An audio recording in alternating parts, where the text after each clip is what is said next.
That seems to have changed the whole debate in this country once again. What's coming up this week? Tomorrow, a Queen's speech. That normally would dominate politics in the Sunday newspapers as we speculated as to what would or would not be in it. It's barely bothering to trouble the scorer this morning, because as the week develops, there is going to be a key meeting between the German Chancellor and the French President ahead of the European Summit on Thursday, which will run through the night into Friday morning. And then, of course, next Saturday, this historic meeting of Parliament, at which the Prime Minister may or may not put something to the House of Commons to be voted for. As I see it, and I'm sure there are many other options, as I see it before us, what happens this week? Either we get an agreement on that treaty and it passes in the House of Commons, or we have an extension. But the real joker in the pack here is there going to be another referendum? And I think this, as next Saturday approaches, is going to become a huge, huge issue. Well, joining me this morning to talk about this is Chief Political Commentator from The Independent, John Rentoul. John, good morning to you. Good morning, Nigel. I've tried to lay out the options there for LBC listeners. I'm sure there are other permutations, but do you have any idea? Those are the three main ones. Do you have any idea what's going to happen this week? No. The right I think answer. it would be very foolish to predict. Yes. But, I mean, you're right. I mean, it does look as if a deal is much more likely than we thought possible. I mean, I was preparing for a general election after we hadn't got a deal and Boris Johnson had been forced to ask for an extension. So I assumed he was then going to go to the country and ask for a mandate. But he could get a deal because, I mean, you could see how it's in the interests of the EU 27. I mean, they've had enough of us. And above all, the Irish government would quite like a deal. And if the DUP would also like a deal, then that is something that can get through Parliament. And therefore, the DUP do seem to be on board for this. Yeah, although we haven't really got the final details, have we? I mean, there's been a lot of speculation for the last 48 hours, but there's no real certainty. No, and Nigel Dodds, the DUP leader at Westminster, obviously enjoying himself again by being mysterious. He presumably does know what the shape of the deal is, because Boris Johnson's whole approach this time seems to have been to do it very differently from Theresa May, which is to make sure that the DUP are absolutely locked in and that the final result is acceptable to them. And if it is, then it can get through Parliament. The only question is there common enough ground that will satisfy Leo Varadkar? Isn't the truth of this that whatever Boris agrees, or he may not, but let's assume that Boris does agree something on Thursday night at that dinner in Brussels, actually it's going to be incredibly similar to the same document that Theresa May put to the House of Commons 3 times. No, I think it's going to be quite different, Nigel. And I think that's the whole point, because the DUP didn't like that, and nor did the Conservative Eurosceptics. And the backstop was the problem. The fact that the backstop was eternal was a real problem for a lot of MPs.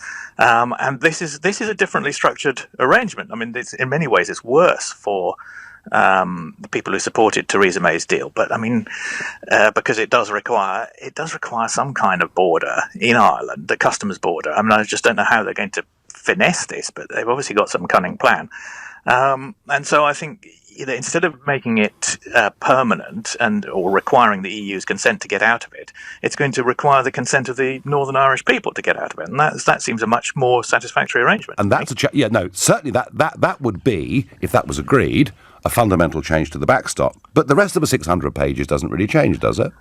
No, and that was all a sensible compromise anyway, so we should all be supporting that, shouldn't we? No, I don't support it. My feeling is this, that if this was to pass, we enter into a transition period, which can be extended to 2022, during which I suspect our prospects of getting a genuine free trade deal are very, very limited. I think the agony would go on for years, but, I mean, who's to say? But you wrote this week that you thought it might actually suit Jeremy Corbyn if some kind of agreement did pass the House of Commons. Oh, yes, because, I mean, he can end that agony of sitting on the fence and having to straddle between Leave and Remain all the time, which I think he's finding very trying.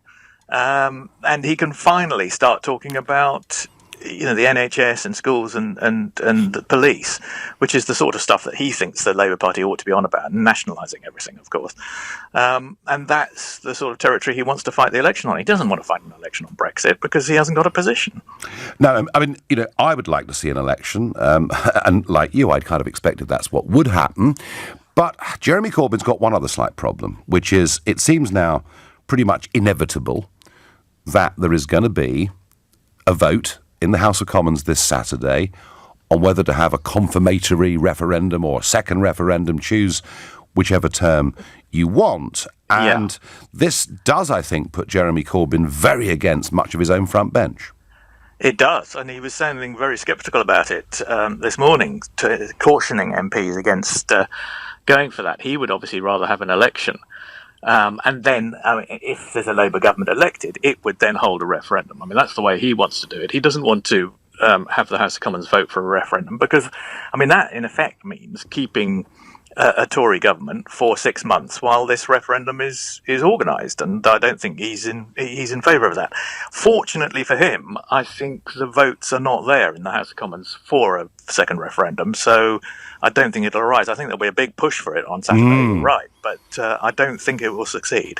Because the last time they voted on this, it was only about a majority of 12 against. Yes, but the cabinet wasn't voting then. And many Tory MPs who are opposed to a referendum didn't vote in that. Right. It was an indicative vote. Yes. And so the numbers are deceptive there. They were actually. I mean, the point is they were actually 40 votes short of an overall majority for a referendum. And I can't. I mean, although there are people like Philip Hammond and David Gauke and all that who've left the government now, and who might support a referendum, Amber Rudd as well, I don't believe there are 40 of them.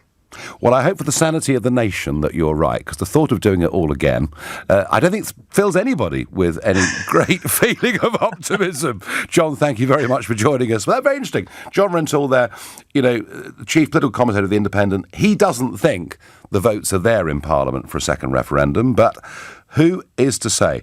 I must say, from my point of view, I genuinely think that, and I know that Jacob Rees-Mogg has written today in the Sunday Telegraph saying to conservative Eurosceptics, come on, Boris won't give away too much, really. It's all going to be fine.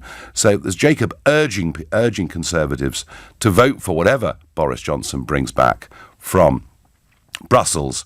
I think to leave one European Union treaty and to sign up to another one, which gives us no guarantee of a good end result, would lead to years and years more misery. The thought that would get Brexit done, well, there might be a short-term outburst of relief in the country, and a few months would go by and they'd realise, actually, we're completely trapped. We are at the mercy, completely at the mercy of anything the EU does to us over the course of the next few years.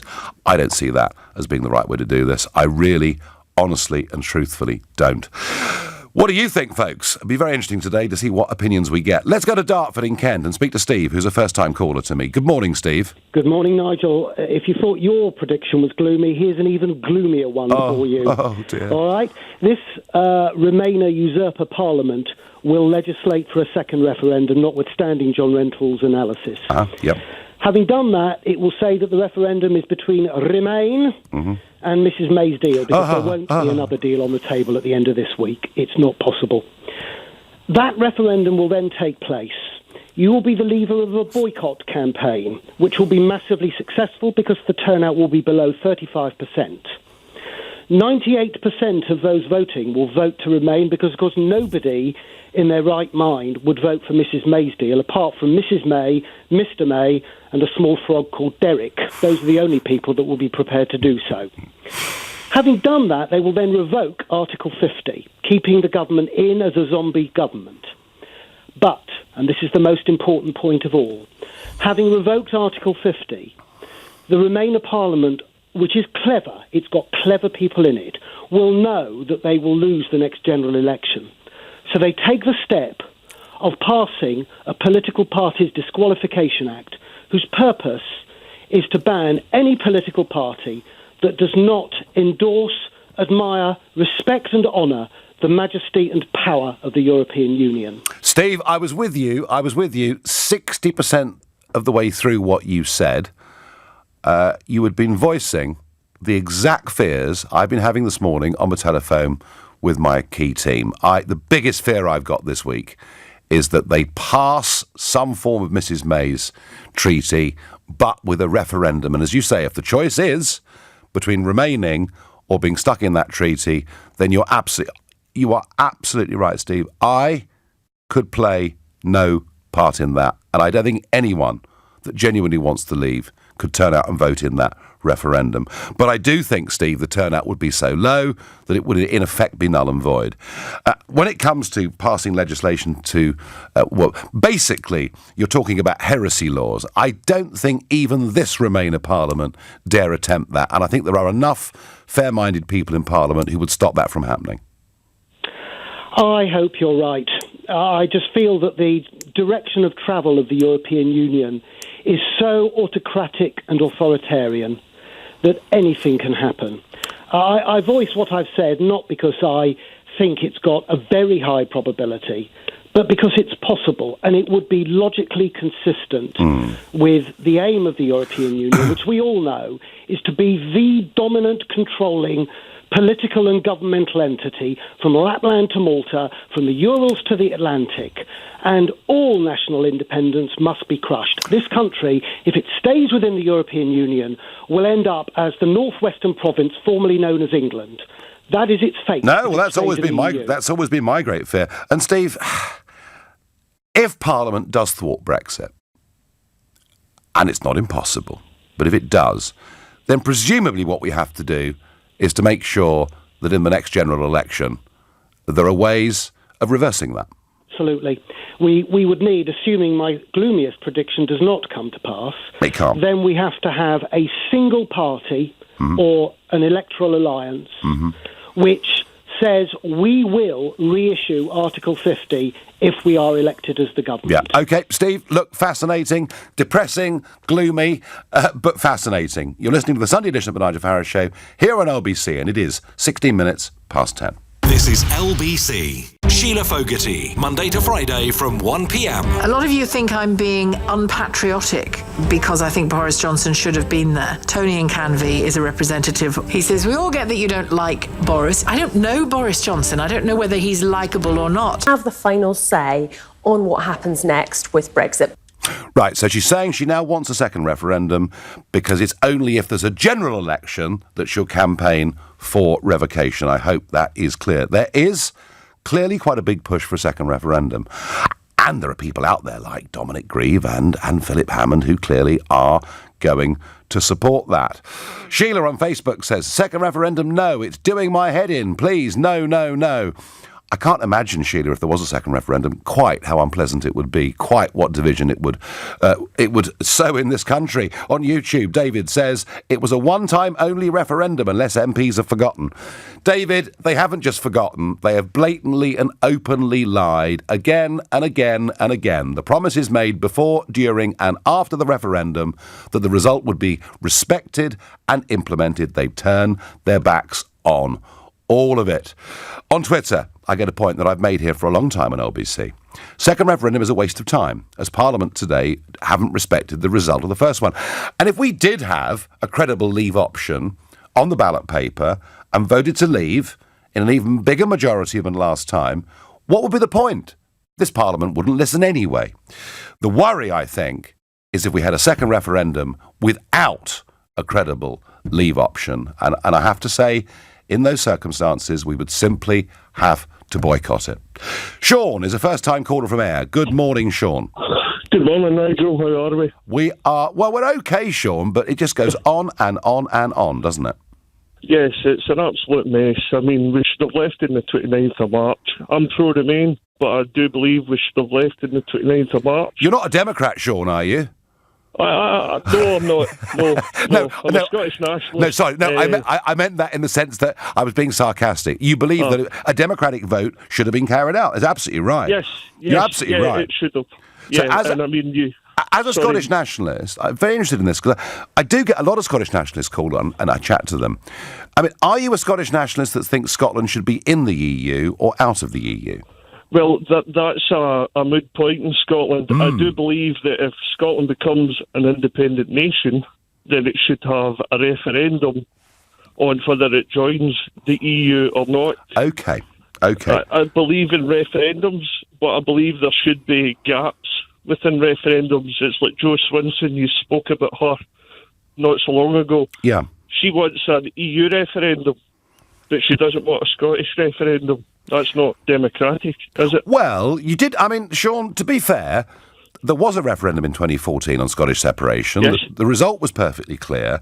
Then there was a referendum in 2016 on the EU question. It seems to me that your leader, Nicola Sturgeon, doesn't accept the result of either referendum. Well, I would say 2016, that was 3 years ago. I don't believe there should be another EU referendum. But you can't say, I mean, every 5-6 years we change our mind in who wants to be in government and stuff like that. Yes. If we send a majority of MPs down to Westminster, or even a majority in Holyrood that are pro-independence, do you think we should have an independence referendum? I think if you have big constitutional referendums, Sean, you shouldn't have them too often, is really what I would say. But you know. Anyway, what would you like to see? I mean, given the complete mess everything's in, and we've got this sort of epic week coming up ahead of us, I'm going to be sitting in this chair next Sunday, by which time I think we are going to know where we're going. What would you like to see happen, Sean, given where we are now? I would like to see us leave the European Union. You would? To be honest with you. Okay, and do you think that Mrs May's new European treaty, with some amendments to the backstop, is that the right way to leave the European Union? No, I think we should leave with a no deal. Right, okay. Sean, thank you very much indeed. It ain't going to happen in the short term, but I get the point you're making. And Sean was interesting there, wasn't he? His point was he wants Scottish separation and then another referendum on whether an independent Scotland should join the EU. That is actually quite logical, and it's the first time I've heard a Scottish nationalist put it in that way. Good morning, Nigel. No one seems to want to answer this. Yes, have the second referendum, but what would happen if Leave with No Deal wins? Tony from Canvey, if you gave people the choice of a clean break Brexit or full membership of a political European Union, I know which would win, and I think it would win quite comfortably. John is calling from just a couple of miles down the road in Southend. Good morning, John. Hi, Nigel. Absolute pleasure. You're a legend. I'm an adamant leaver, but there's a couple of things that I've not heard anybody say in the second referendum debate. Okay, go on. As outrageous as the whole thing is anyway, which I'm adamantly against. However, they talk about compromise, the Remainers.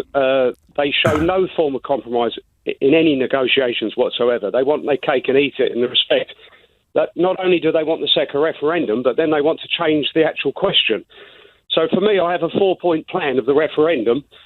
Fine. If they're going to insist on a second referendum, then we agree that we, the Leavers, make a big compromise and they sign up to 4 points. Number one, it should be binary, the result. Number two, a binary choice, yeah. Number two, it must be the same question. Why should the question change? And leave means leave, so there'll be no arguments about that. Number three, by law, it must be implemented. Number four, that if we lose, the Leavers, that in 2 years' time, we must be given a third and final referendum on the same question. Right, well, I absolutely agree with you. It has to be a binary choice. There's some people putting up the idea of putting 3 or 4 options up, rather like sort of multiple choice GCSE. That doesn't work at all. As I go through what you're saying, here's the problem. We were promised by a government document that was put through our doors, yours included, John, that the result of the referendum would be implemented. But constitutionally in this country and legally, it doesn't have to be.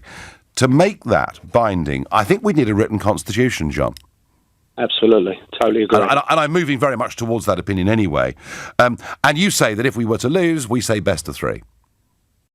In 2 years, absolutely. Because where's the compromise on their side? We're making the most almighty compromise to give them another chance on something that we've already won. Well, so they're going to cheat. So therefore, let's get the laws laid down. Because what's going to happen here? They're going to get the second referendum, and then they're going to not change any laws. And then, in the worst case scenario, they lose again. Exactly what you've been saying. They're not going to respect it. No, they won't. Jo Swinson says she won't even respect the results. So what is the point? What is the point? John, I agree with you, but that's, I'm afraid, what our friends in Brussels want, and their acolytes in Westminster want the same. EO is on from Hackney. Good morning. Hello, Nigel. Good morning. Right. Nigel, I actually voted to leave, Uh-huh. but I've changed my mind. I definitely think there should be a second referendum. And actually, I'm supporting the Liberal Democrats now, as someone who generally would vote for Labour, but would consider myself a floating voter. Are you a Democrat, EO? I am a Democrat. So why would you want to vote for a party that would cancel, without reference to us, but if it won the general election, would cancel the result of the greatest democratic exercise in the history of our nation? One, the turnout in 1992 was higher, so it's not the greatest. It's one of the greatest. In 1992, in the general election, was higher, so it's not the greatest. No. I'm sorry. That is utterly irrelevant. The turnout in the referendum was much higher than any commentator predicted before it began. It was a big turnout. Well, you know what? Let's put that to the side. Because, no, it's important. It's important. Well, that's why. It was a big turnout. Thank you. It wasn't the biggest turnout. It was the biggest turnout. It was the biggest turnout in this millennium. All right. All right. Okay. So the second point is, you're saying, why would I vote for them? Well, an undemocratic party, as you put it. But you've just, in your own sentence, Nigel, you've actually answered the question. And the key word you just said there is vote, Nigel. At the end of the day, if they put in their manifesto, this is what we would do, you elect us, and then this is what we would do. If you do not want them to do that, then you just do not vote for them. You vote for another party that say they would do something else. So I cannot understand how you can say it cannot be democratic because they said in 2016, and Paddy Ashdown was then, the grand old man of the Liberal Democrats and speaking very much for the Liberal Democrat movement in this country. And Ashdown clearly said, whatever the result, we as a party will back its implementation. And they haven't done that. Nigel, you are one of these people that you know that Parliament has tried to implement the decision that happened in 2016. I haven't seen it once, no. Listen, this is what we've been doing. You can open your eyes then, because this is what they've been doing for the last 3 years. No, they haven't. They've been trying to water it down. Look, they haven't tried to water it down, because at the end of the day, on the ballot paper, it said leave or remain. Even on your own literature, in the Leave campaign, it said we would not leave the EU unless we had a agreement, a legal bite. It was that's what it was. That's what it stated. I'm sorry. The ballot paper said leave. Yeah, we're running out of time. Okay. We're running out of time. Let me just ask you quickly, just to finish off. You want a second referendum. What's the question going to be in your view? Right. I think the question needs to be a question that brings in the whole country, so everyone feels as if they have an option to vote for. Right. So we should have a WTO option, even though I think that's a fallacy, because the day after we leave the EU on the WTO, we'll have to negotiate anyway. So there will be some kind of arrangements and deals.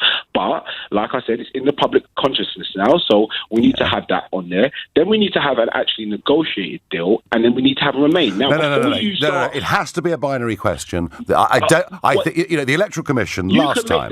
You can make that binary, Nigel. Yeah, you're a smart man. You can make that binary. At the end of the day, Remain would have to win over 50%. I can't turn 3 into 2. That would have to be the case. Of course you can. I can't. Nigel. I'm not clever enough. I can't do it. Maybe you can. I am. If you give me a second, I'll just explain to you. No, we haven't got a second. I gave you a good run there, and I'm afraid it doesn't make sense to me. This is the Nigel Farage Show. It is 10:31, and it's certainly time for the news with Philip Chryssikos. A vassal slave state, and then he went and voted for it, which was very odd. Hey, there we are.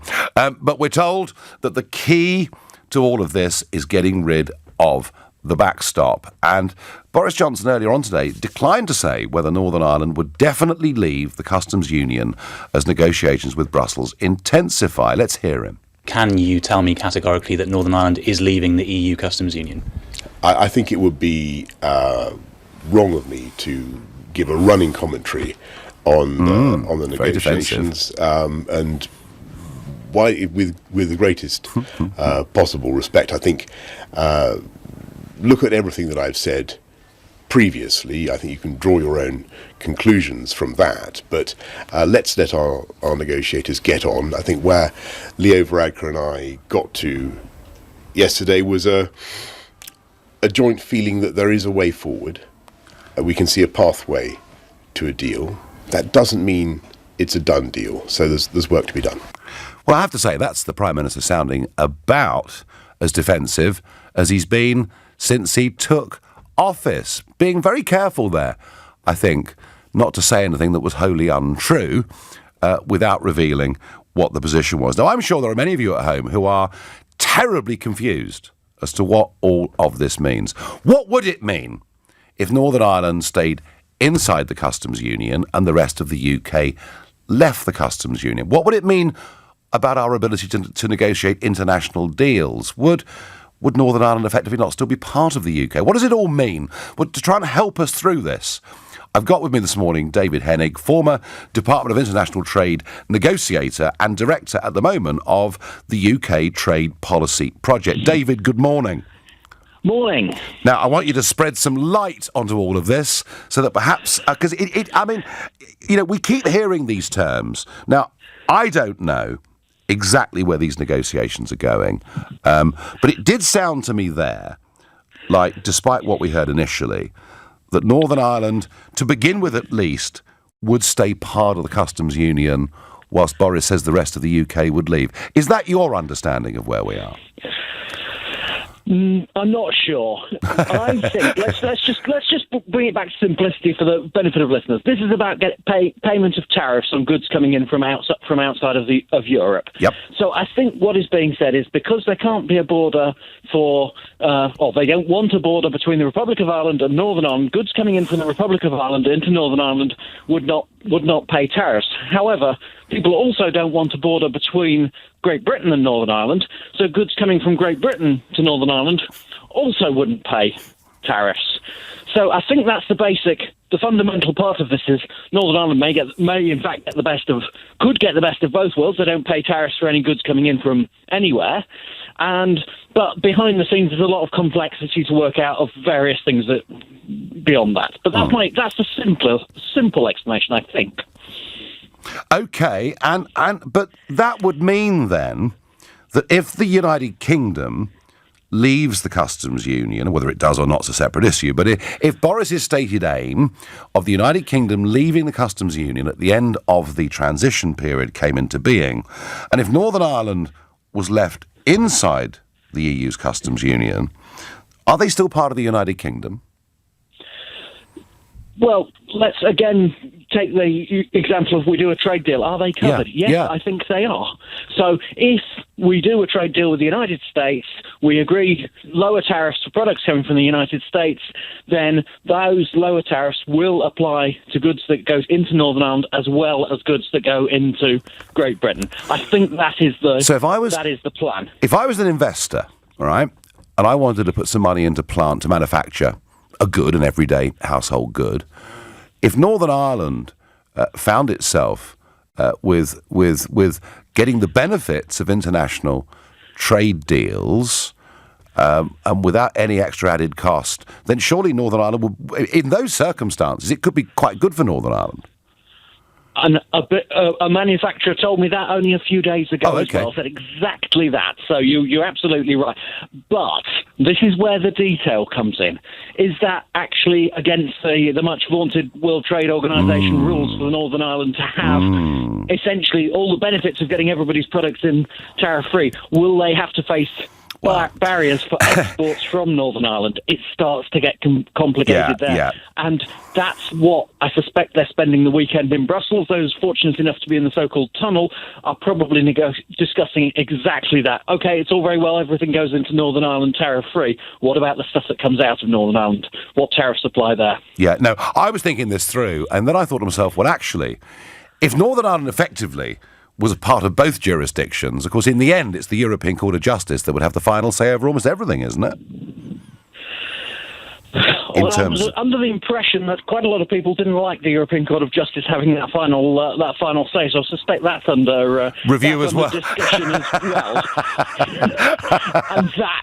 and that is exactly. I can define this in a way that it sounds like Northern Ireland gets the greatest deal ever. Then everyone else says, "Well, this is unfair. Let's take it to the European Court."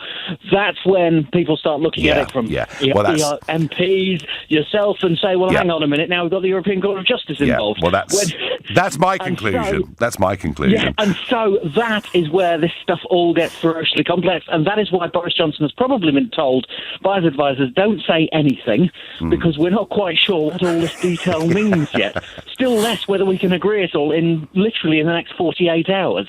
David, if I gave you a blank sheet of paper and said the United Kingdom intends, as a whole, to leave the customs union, how would you deal with this question of goods going between the Republic and Northern Ireland?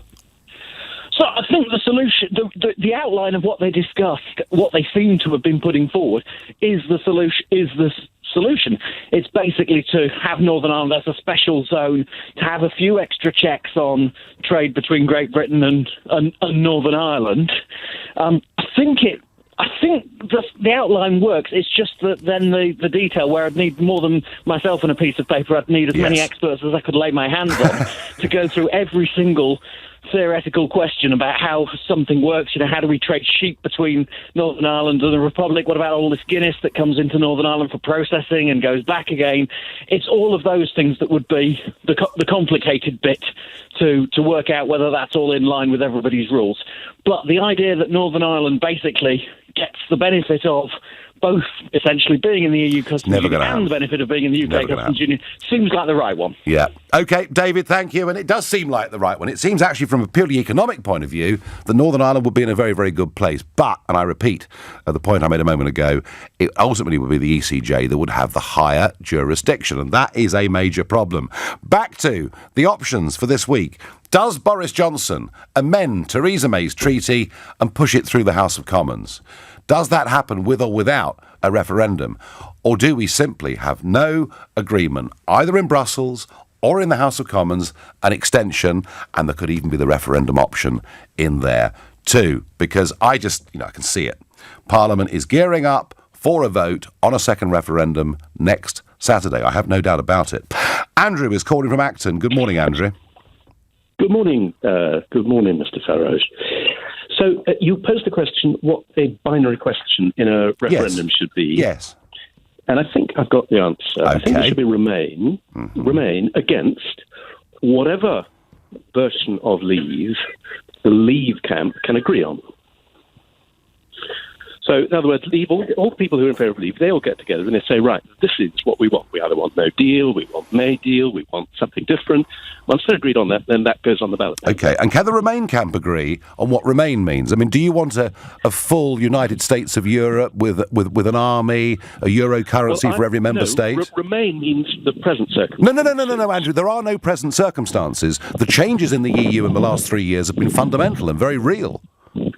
No, but the point is that the present circumstances is that in many situations we have a veto on change, which would include a veto on the United States. We don't have a veto. We don't have a veto. Retaining our veto. We don't have a veto. No, we don't have a veto. We do have a veto. Andrew, be in no doubt.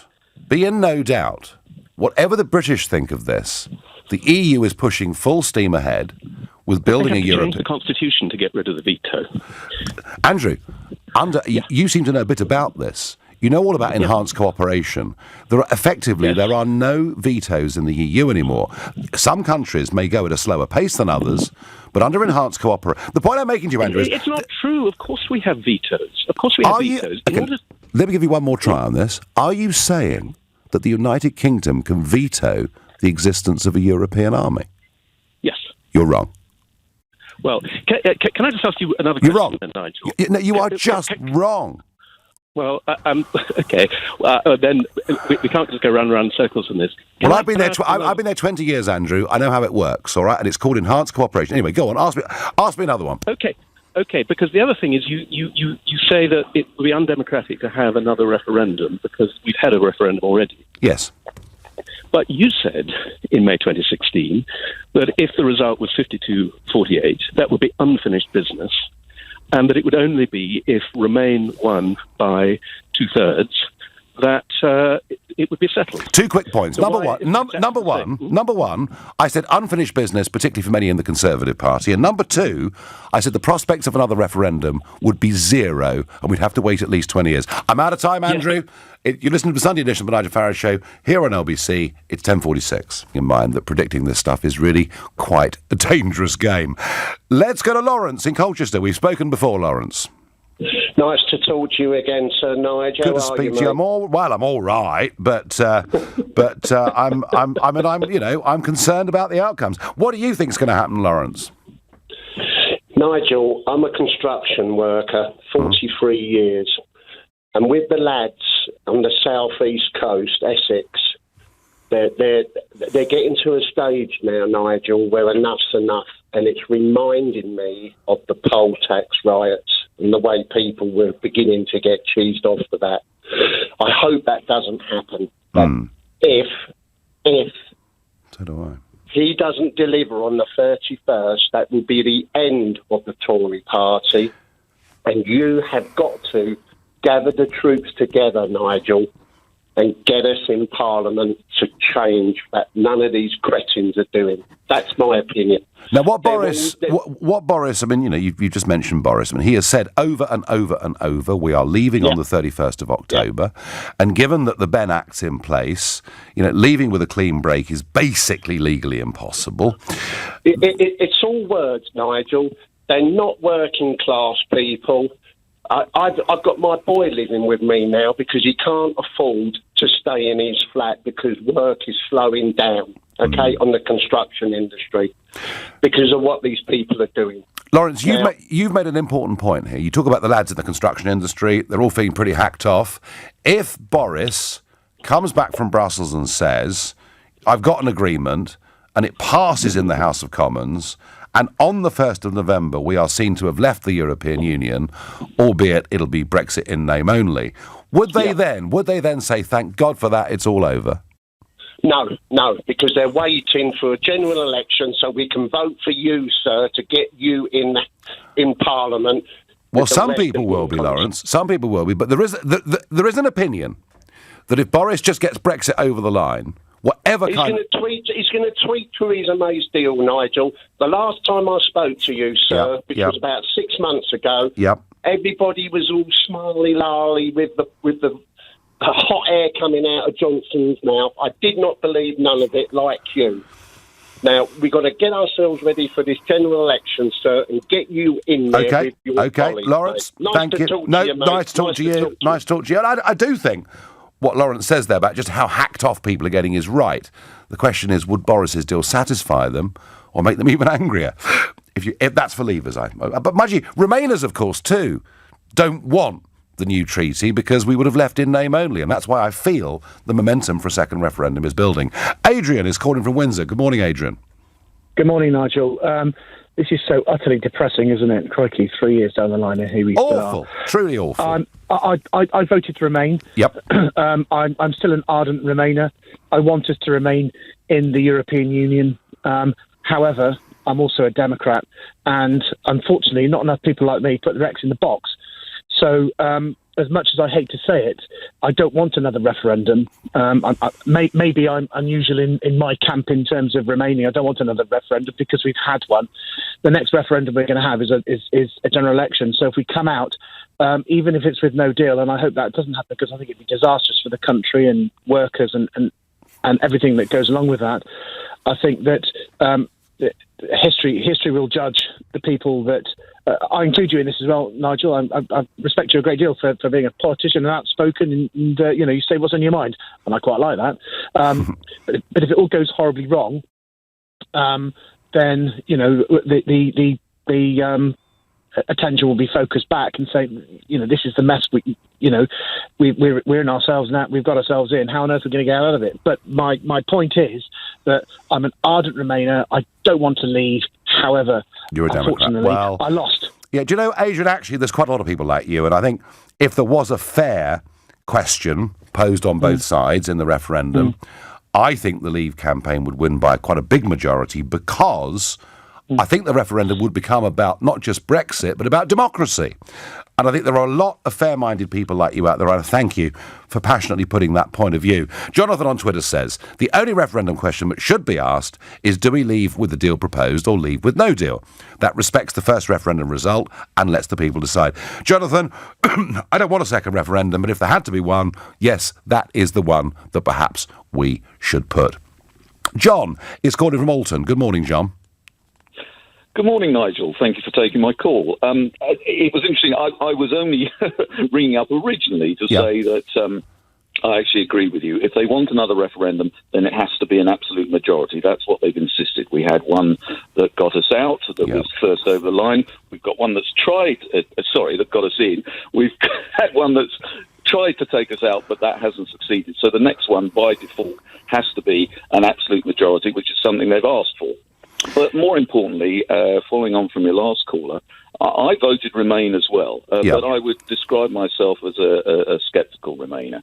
And with the things that have unfolded and the more I've learnt, I have changed my mind completely, and I think a lot of the Remainers who want to go for this referendum are burying their heads in the sand, because I know a large number of people who feel exactly the same way. We voted Remain because it was the easy option, but the more we've seen it unfold, the more we realise what a nightmare it would be staying in the EU. Do you also think, John, one of the key things here, and I've made the point about democracy, but also the behaviour of the European Union during this period a lot of people said to me, my goodness me, aren't they arrogant? Aren't they bullying? Aren't they threatening? Oh, they treated us with contempt, Nigel. Contempt. It's a disgrace. Absolutely disgraceful. But we're not alone, believe me. I import. My business is importing a lot of goods from the EU, mainly Italy. And I can assure you we have a lot of friends, but their voices are not allowed to be heard. Rather like the Gilets jaunes, which we hear nothing about now because the news has been suppressed. But I have friends who live in France who say that it goes on still every weekend, and there is growing discontent across the entire European Union, and to carry on ignoring that, it's just sticking your head in the sand. We don't debate this, do we? But you're absolutely right. You know, the EU itself has got some huge crises to deal with. Its economy has turned. I mean, Italy, if you're dealing with Italy, you will know they've had 20 years now of no growth at all. Exactly. There's a rise of populist movements all over Europe, and that seems to be... It's as if the Remainers today say to us it's this wonderful, idyllic organisation, and I think it's a long, long, long way from that. John, I thank you very much indeed. Well, I guess in a way, Laura from Shenfield in Essex kind of sums up the way many people will be feeling with this conversation this morning. In the words of Brenda from Bristol, oh no, not another one. Well, Laura, I do rather agree with that. So we're in for an absolutely epic week, which, as I say, the Queen's speech has been relegated to kind of an also-ran. That summit is going to be a huge event. Boris, I think, is desperate to bring something back to the House of Commons, and I think you can expect to see pressure from the whips on Conservative Eurosceptics at a major level. Well, in the next hour, we must discuss what's been going on in London this week, and I'm talking, of course, about Extinction Rebellion. As I came in this morning, still roads closed all over the place. I'm going to be speaking with Extinction Rebellion and asking them, what is it they really want to happen? Why do they believe that actually, we could face extinction as a species? I want your calls and comments on 0345 6060 973. Do you think they're doing a good job in bringing this to people's attention? Do you think it's all hysteria? Do you think actually their tactics have put a lot of middle-of-the-road people off? Next, Extinction Rebellion. The Westminster area this week, or even parts of the West End, it has been murder because roads are closed. And what really annoyed me this morning was trying to come into the LBC studio. There were roads closed with no protesters on them, as if the police were sort of keeping the bed warm. I couldn't really understand that.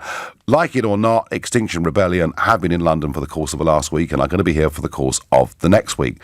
We have taken some pretty furious phone calls from taxi drivers, from delivery drivers who are saying, our living is being hurt by this. Equally, we have taken calls from people who say, well, they're very, very worried about what's happening in the world. But I think it's funny.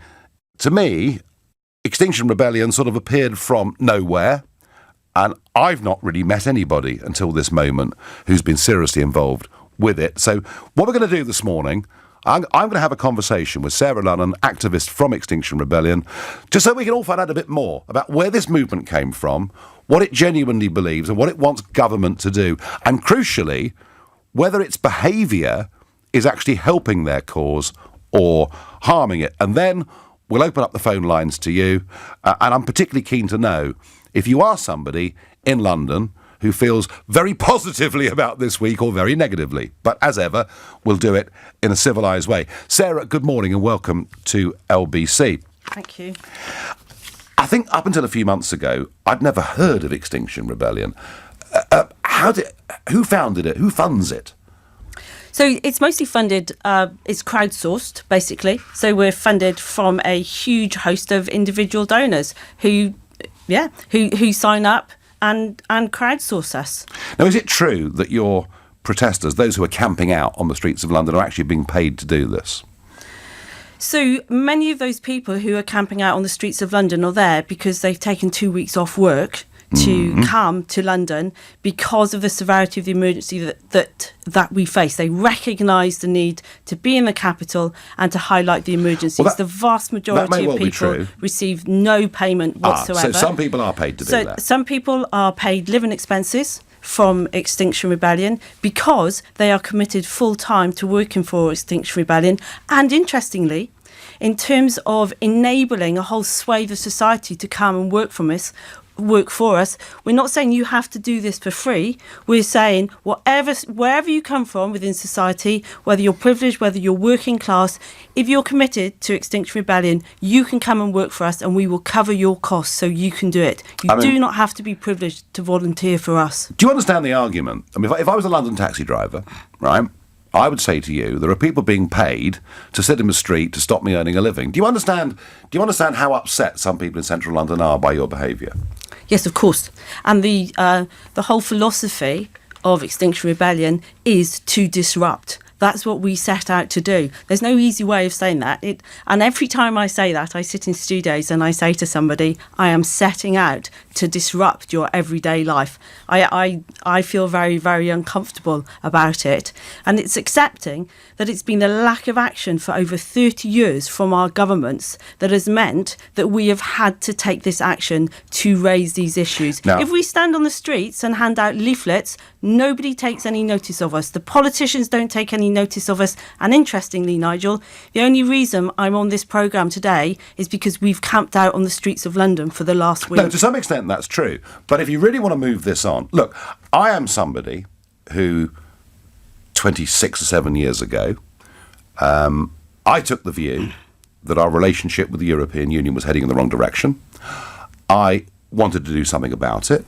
I found at the time there were no more than a couple of dozen people in Westminster who were even interested, frankly, in the issue.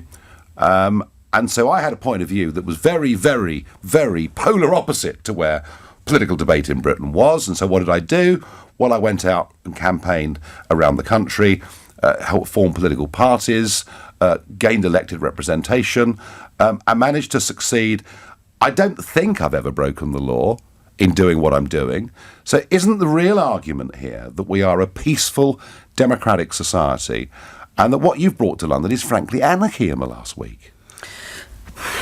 So that's a really good question. And the idea that we can address the ecological emergency via our democratic system has been one that has been taken forward over the last 30 years. We've tried very, very hard, like through the Green Party, through motions, through campaigning, through marching. We've tried very, very hard to do that, to raise it up the agenda. And to be honest, we haven't done it as well as you raised the issue of our relationship with Europe. Sarah, maybe your problem is that you're making claims that are frankly hysterical. I mean, your website, hang on. Your website says that there is the possibility of billions dying. That is just not credible, is it? So interestingly, I'm sat in an LBC studio here and I'm watching BBC News on the screens, and I'm watching pictures of houses being washed away in Japan because they've just had the worst typhoon in 60 years to hit Japan. So our weather, today, right now, is becoming more extreme. Millions of people no longer have electricity in California because they... Can you let me answer the question? Thank you very much. They've had their electricity turned off because of wildfires. We are heading for, at the moment, we are heading for a 4-degree increase in temperature. Okay, by 2100, that's 4 degrees. The weather we've grown up with no longer exists. At 4 degrees, scientists from the Potsdam Institute have said, I cannot see how the Earth can support 1 billion, let alone 500 million people. That is billions of people dying. The risk is there. We are running that risk. Sarah, I'm sorry, but this extreme weather story is utter nonsense. No, it's not. You know, even the UN's IPCC, even they, who have been set up to actually prove that global warming happens, I mean, even they say they have very low confidence in the level at which global warming could lead to high risks associated with extreme weather. We have had, if you think back through centuries and millennia, we've had earthquakes, volcanic eruptions, storms. I mean, we've seen elephants walking across the Thames, and yet, a couple of centuries before that, Greenland had little snow on it. We've seen huge changes in climate, huge extreme weather events, and if even the IPCC say that, in fact, extreme weather is not related at the moment to climate change, why do you believe that it is? So we haven't had huge changes in weather and climate over the last 10,000 years. It's been an incredible, stable period. And our weather is becoming more extreme. The Bahamas, they have just had the strongest hurricane to hit the Bahamas in the Northern Hemisphere ever. It's flattened the Bahamas. Every weather event, every extreme event that we have is preceded by the next most extreme weather event. We've had the hottest year on record, which preceded the last hottest year on record. There's no way that we can get away from the fact that our scientific measurements are telling us we are warming up and our weather is becoming more and more extreme. Climate change. Of course I agree with climate change. It's a constant thing. The climate is always changing. But your obsession in Extinction Rebellion and the global warming movement is all with carbon dioxide. Okay? A couple of points to make on that. The first one is, what is it you actually want? Bear in mind, of course, that in terms of CO2 emissions, this country is between 1% and 2% of the world. I mean, we are very, very small in this game. Indeed. What is it you actually want the government to do? I mean, would people be able to go to Marbella on their holidays? Would they be able to own, a 4x4 motor car? What is it you actually think government needs to do? And government here has actually already made a commitment that I think's impossible to keep, of saying that by 2050 we'll be, zero net neutral on carbon. But you want this to happen by 2025. To do that, we would effectively have to close down the whole of British industry, wouldn't we? We would have to totally refocus British industry. It would be a mobilisation like we did in 1939. Whatever happens... It's the opposite, isn't it? In 1939, we built factories to produce munitions for war. Presumably... Actually, we refocused our factories, Nigel, is what we did. We took the infrastructure that was in place and we refocused it towards the war effort. And also what we also did was we rationed what was available and brought the country together. We unified the country and we mobilised to fight a common enemy.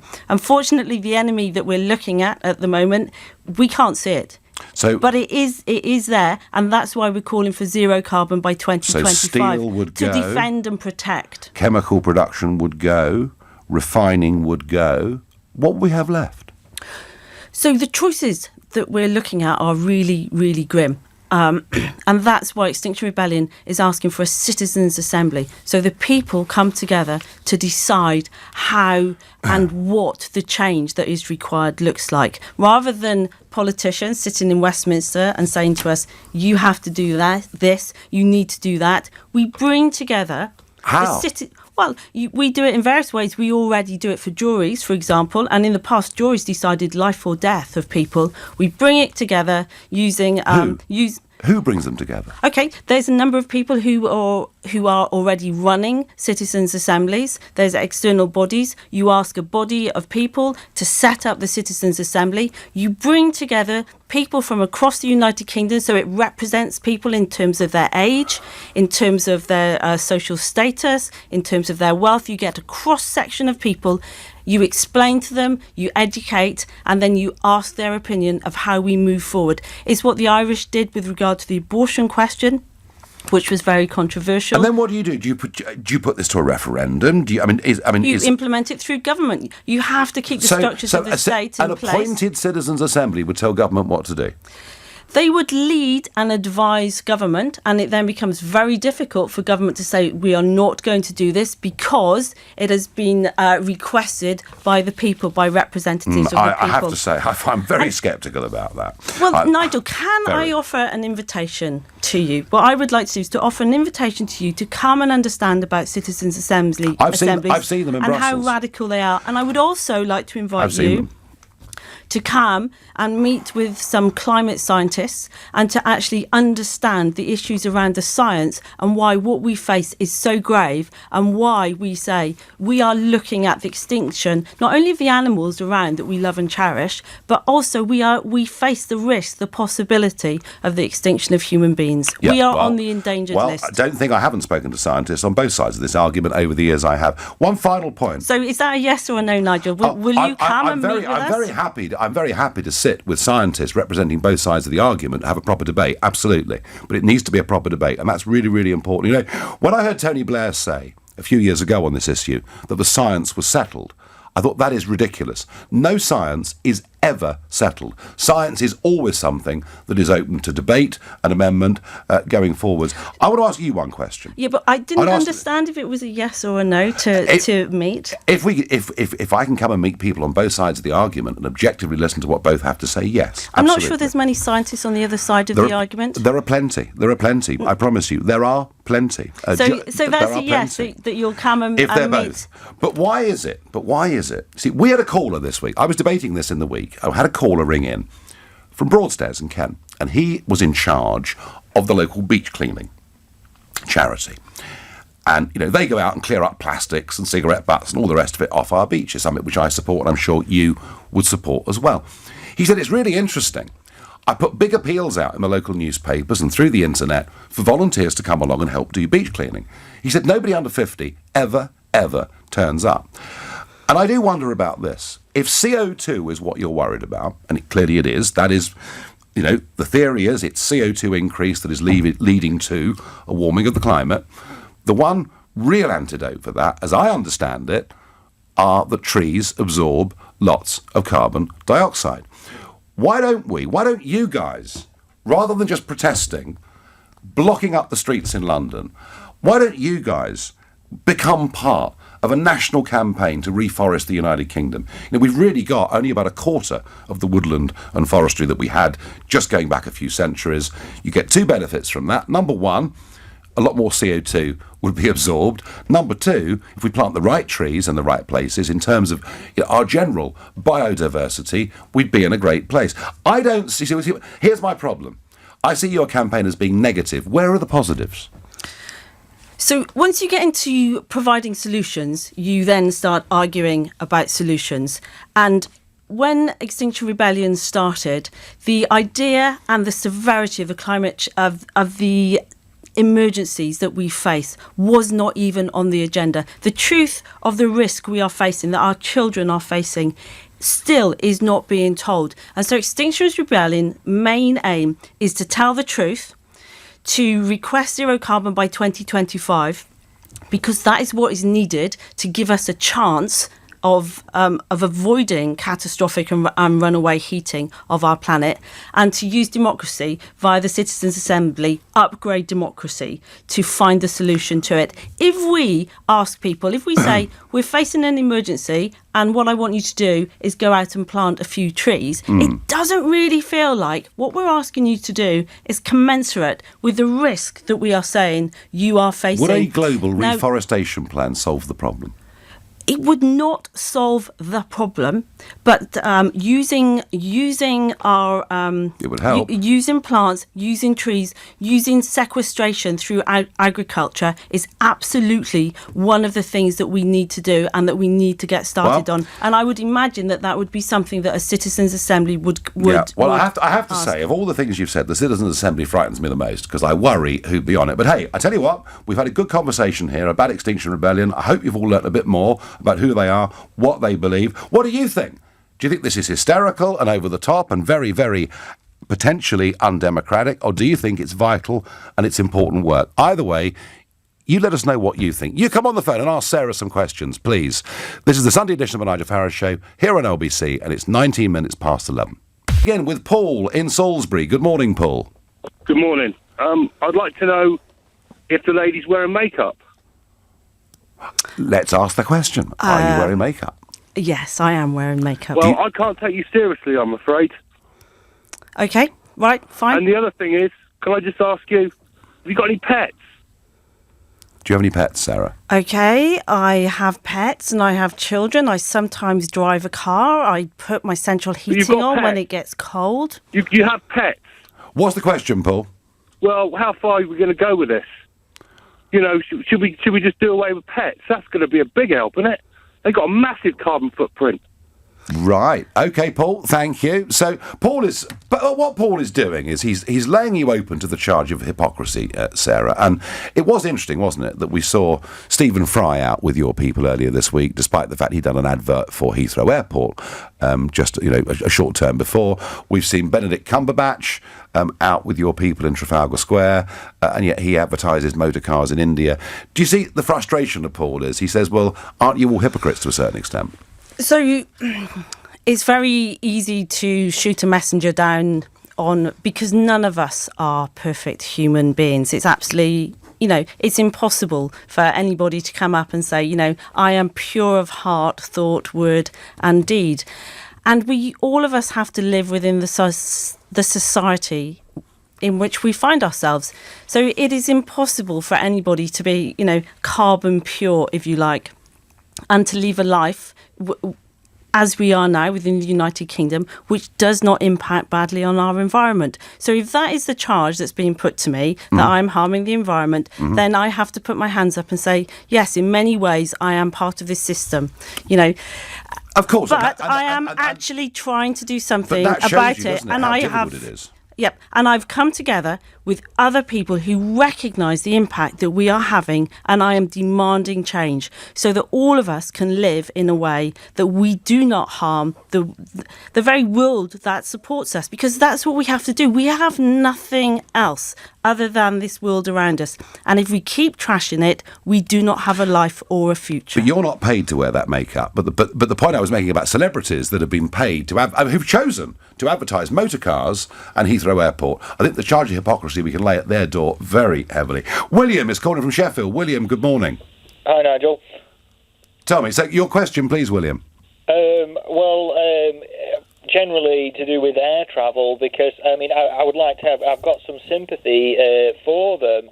In terms of a question, I don't have one, but I've some sympathy with them, but I don't agree with the method, because I've looked into air travel, and they add biocidal material to jet fuel A. It's terrible stuff. I look out my window every day, and there's just you can see the stuff that comes out the back of them, and people will tell you it's water vapour. It's not water vapour. There's chemicals in there.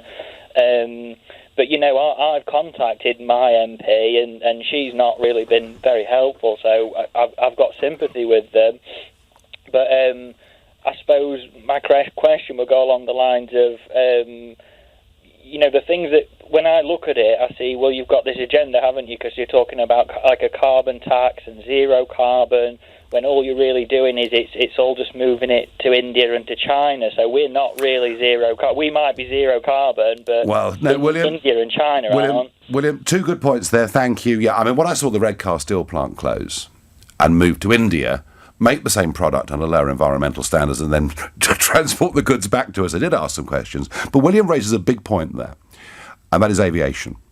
aviation is a big polluter. I think everybody would agree, and not just CO2, but everybody would agree with that. I mean, what is the Extinction Rebellion message for air travel, given that it goes up by several percent every single year? What's the message?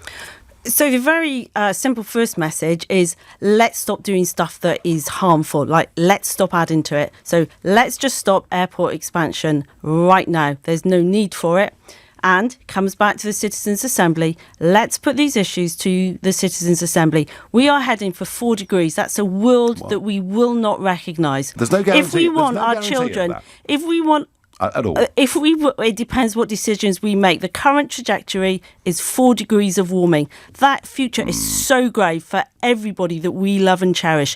If we want to move away from that, we have to make some really, really tough, unpleasant, difficult decisions. And how we do that is through the very, very radical idea of a citizens' assembly, so that we can come together. It's not the government telling us what to do. It's not the elites or the newspaper owners. And here, the media actually have a real responsibility to tell us the truth. Well, the BBC, many would say, have been fear-mongering about climate change, and yet your lot were out protesting outside the BBC. I couldn't fathom that. I really couldn't fathom. Of all the news organisations, I think the BBC have spoken about this a huge amount.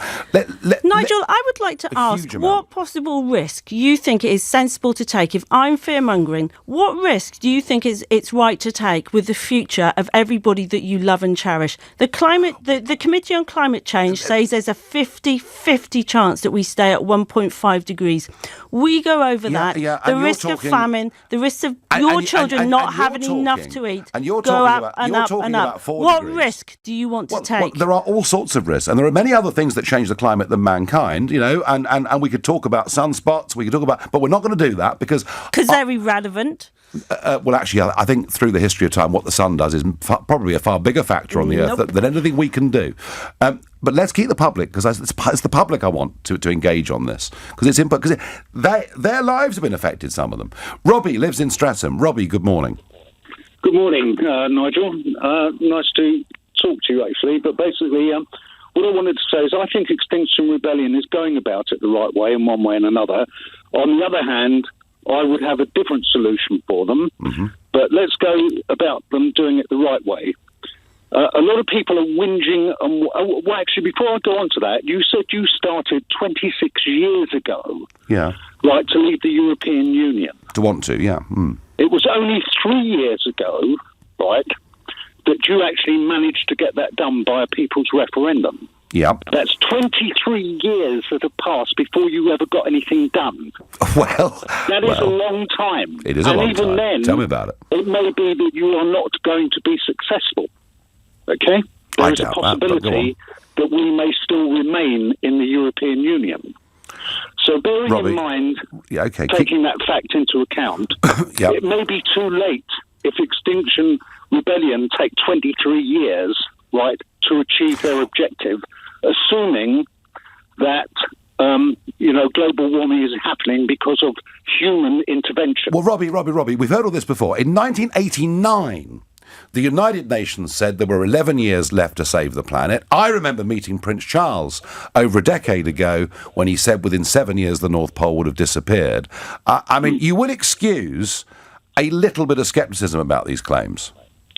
Well, yes, there are always natural phenomena that are happening, right, within the universe. Yeah. But human intervention may well be exacerbating it and bringing it on more quickly. So Robbie, Sarah's point on this, and she's made it, and she believes in it. I'm deeply worried about it and sceptical. Her point is that this is why we need some new form of citizens' assembly. Do you think she's right? I think she's right in a way, but what I'm getting to the point is, if I was a cab driver or anybody else working and whinging and whining that I'm being prevented from earning money, I would down tools and I would join them to force the government to look at it more closely, right? And that is exactly what Extinction Rebellion is trying to do. But the point is, people are too selfish and they're thinking of their own interests. But Robbie, what they want to do is think about other people, people's interests as well. Even if we were to close down industry, do all sorts of extraordinary things, and by 2025 be producing very little CO2. What we do compared to India and China is pretty irrelevant, isn't it? No, it's not actually. And Robbie, if I may come in here, the analogy is, or the idea is, imagine if you're sat in the pub, for example, Nigel, and chance of be a thing, and you smell. It's like everyone's having a really nice time. The music's going, it's very convivial.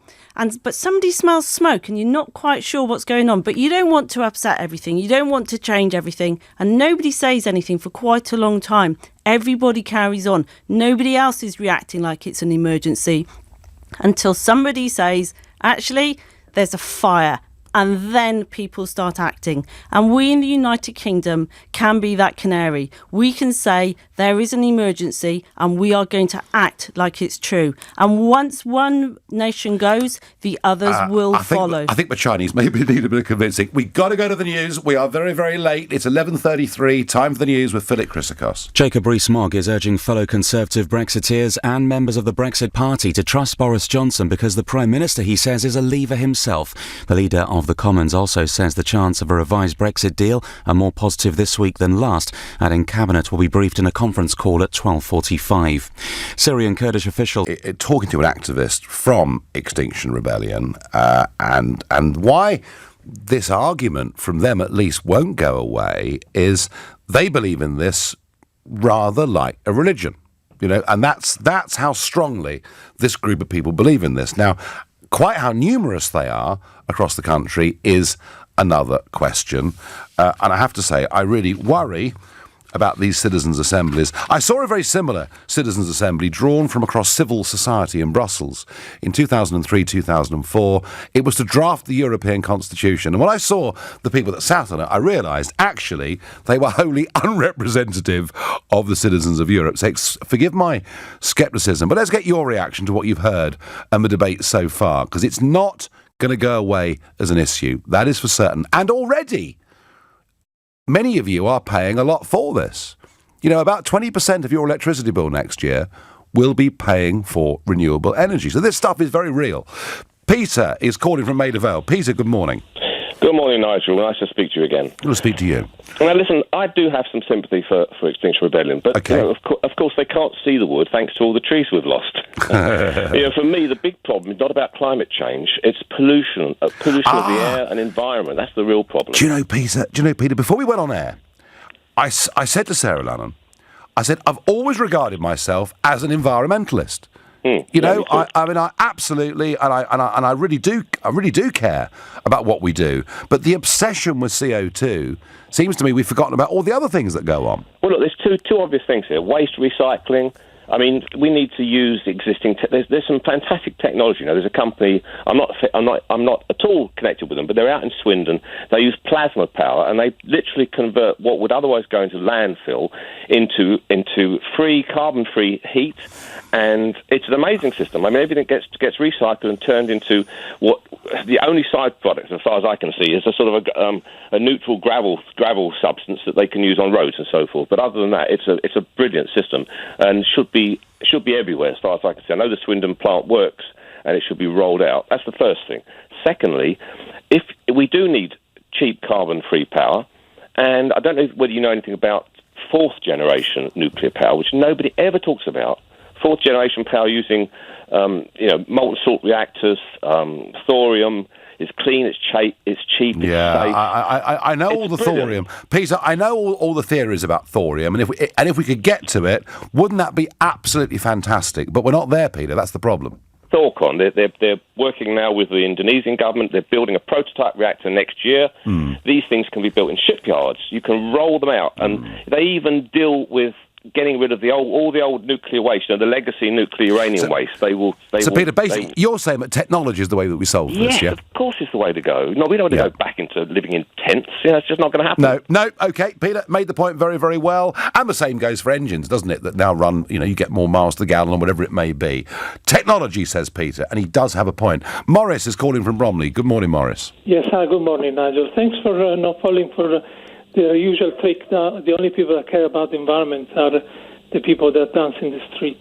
No, I think we all care, Morris, actually. I mean, I think the vast majority of people care about litter, waste, pollution. I think air quality in London, particularly in London and other big cities, air quality is a huge issue.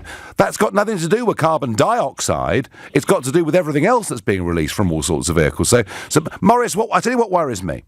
What worries me is this religious obsession with CO2, I think to the detriment of many other environmental factors that we could be talking about. Can I ask a question about that? Yeah. The question is, let's say we get these citizens' assemblies, they meet up and they decide that all we have to do is plant trees. Great! However, Extinction Rebellion is totally against this because they say they are certain, or almost certain, that we're all going to die. So what is Extinction Rebellion going to do if the citizens' assemblies don't do what Extinction Rebellion wants them to do? I think the plan, Morris, is that they would pick the people on the citizens' assemblies. But I would like to see a positive movement encouraging young people not just to break the law in London and close down our streets, but to actually get out and plant trees and clean up the environment. Wouldn't that be a good start? They don't want this. They don't want societal change.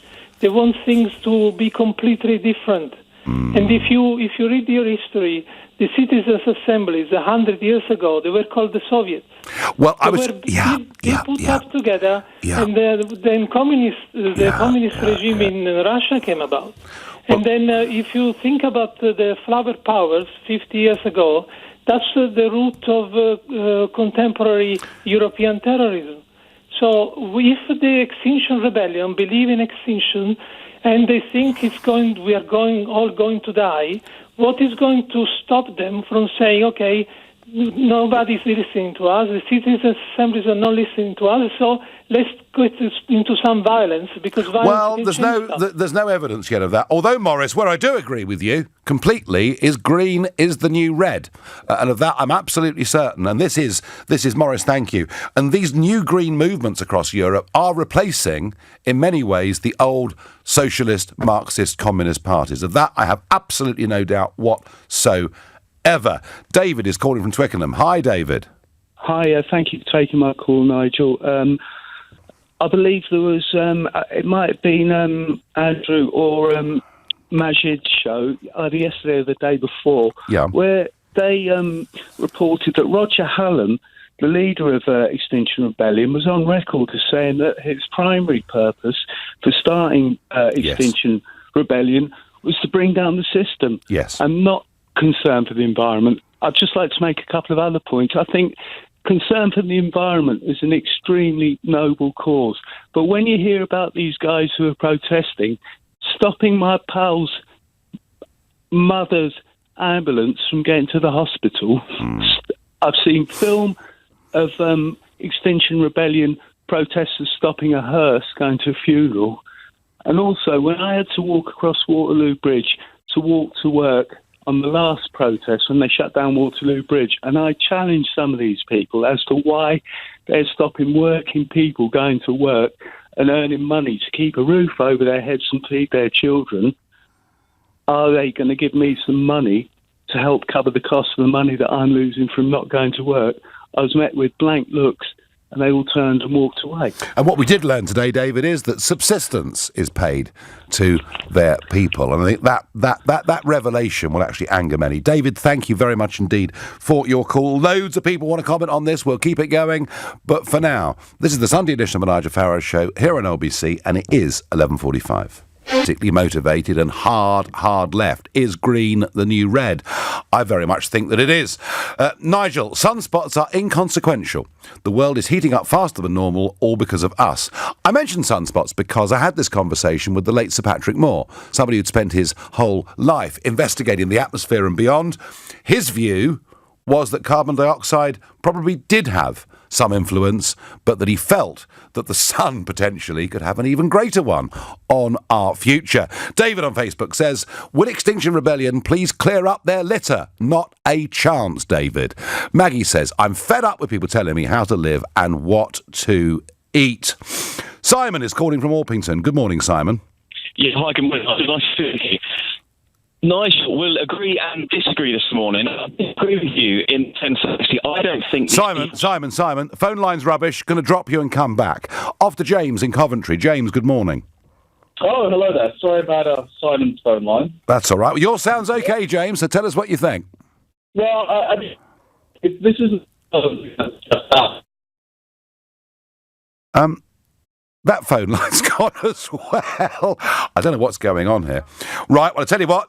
Third time lucky, we're going to Hammersmith with a perfect phone signal with David. Good morning, David.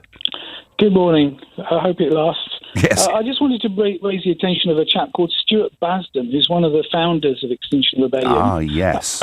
And he's got a post out called Extinction Rebellion Isn't About the Climate.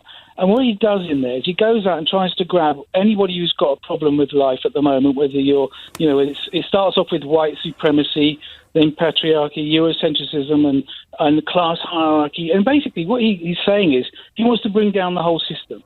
We should not have what we have.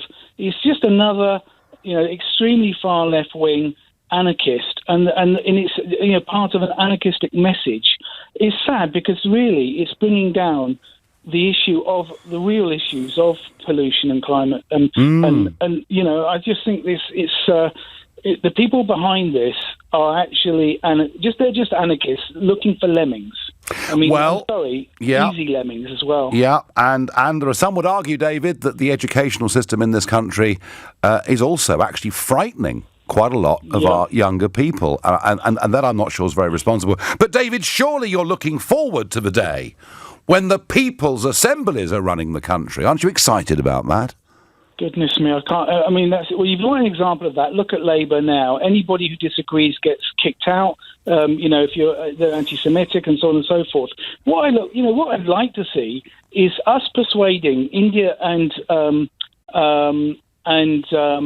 China, India and China to do like us and actually to say, right, let's all plant 5 trees per head of population. Yep. And we'll even put our foreign aid in that. Let's put our money where our mouth is. Yep. Let's do that. Let's at least slow it down. Do that for now. Keep to support and maintain those 5 trees.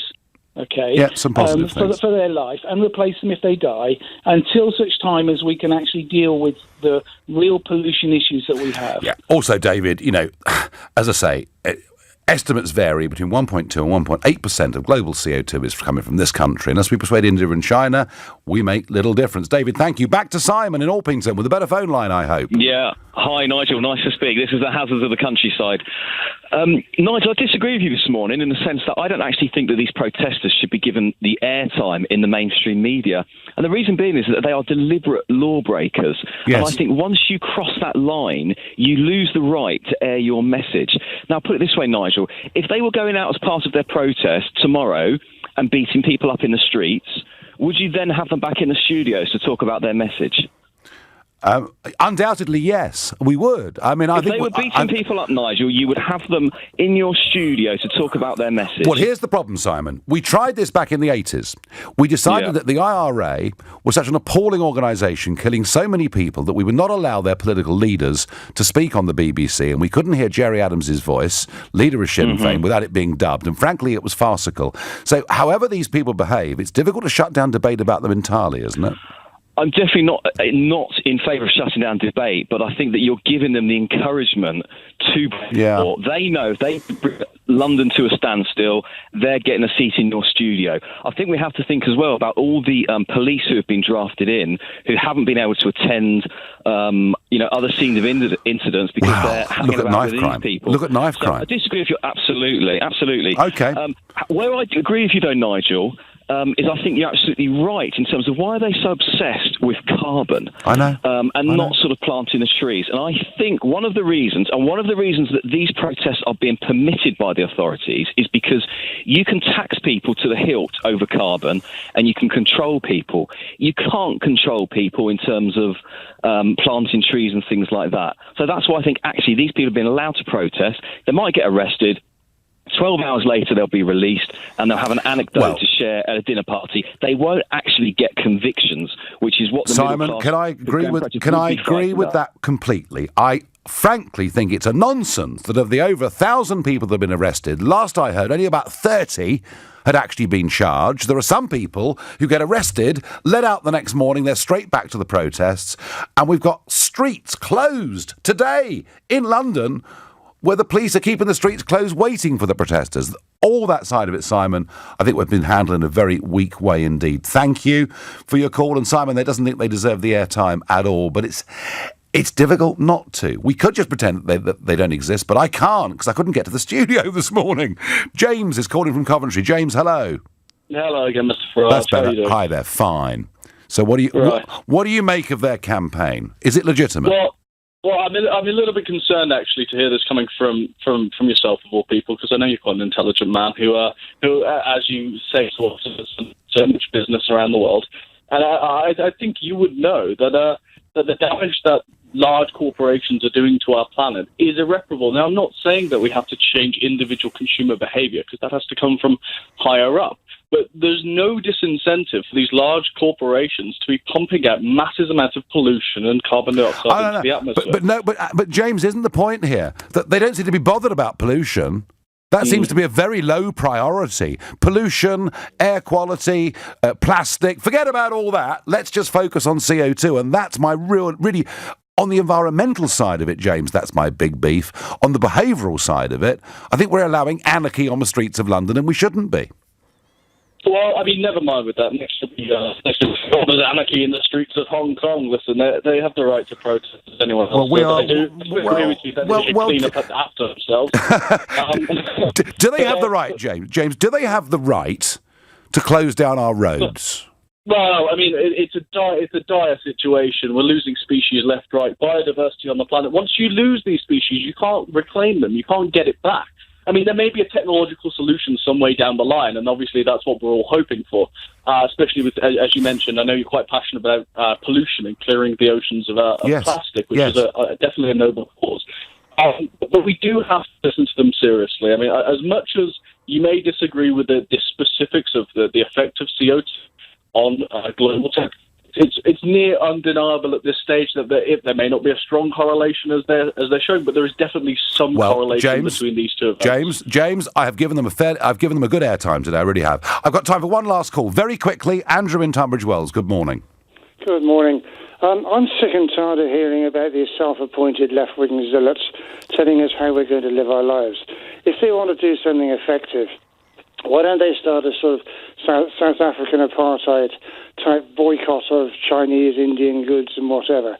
We produce less than 1% of the world's CO2, and yet they're trying to drive us back into some kind of Middle Ages living. Yes, with a different twist, because we'll all be vegan, Andrew, as well, won't we? Oh, absolutely, of course. I mean, meat is murder, isn't it? Andrew, is it fair to say that you are disgusted of Tunbridge Wells this morning? I'm afraid I am, yeah. Listen, thank you for coming on. Thank you, everybody, for your points. Well, some dispute there. Some think we shouldn't have even had them on the programme to have the debate. I think we have to have this debate. And I don't doubt the religious sincerity in this that Sarah had when she came in, but I do think the scientific claims, I do think the idea that billions of people could die stretches credibility to the most extraordinary degree. That really is, I'm afraid, all we've got time for. Well, I said it would be epic autumn, and this is going to be the week of all weeks. I will be back with you tomorrow at 6 o'clock. Queen's Speech, of course, tomorrow afternoon, and then the high dramas to come. At 3 o'clock this afternoon, it's Ian Payne. But up next, it's Majid Nawaz. Thank you, Nigel. Just one clarification. The blogger, founder of Extinction Rebellion, I referred to yesterday in my show, that's a caller mentions you. His name was Stuart Basden. The caller got the name wrong. We had a subsequent call corrected that, but thank you. All right, Nigel, thank you very much. Coming up, nearly 40 victims of IRA atrocities have called on Jeremy Corbyn to apologise for his support for IRA terrorism. Has Corbyn been historically too close to terrorists? Before that, the UK government has been accused of acting like a banana republic, and that's for not bringing our own British jihadists back here for trial. After mass ISIS escapes due to the Kurdish situation, should we repatriate British jihadists and put them on trial? But first, Boris